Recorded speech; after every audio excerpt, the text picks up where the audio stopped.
सोने आणि चांदीचे दर उच्चांकावर पोहोचल्यानंतर आता घसरण सुरू झालेली आहे आणि या घसरणीमध्ये आणखी वाढ होऊ शकते।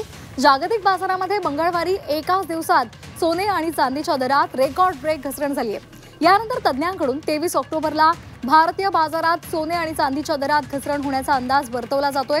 ही घसरण काही काळ असू शकते असा अंदाजही त्यांनी वर्तवलेला आहे।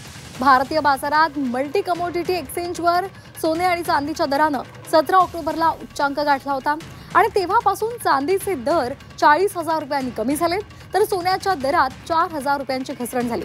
काही तज्ञांच्या मते ही घसरण अधिक असू शकते कारण 2 दिवसांपासून जागतिक स्तरावर सोने आणि चांदीचे दर घसरले।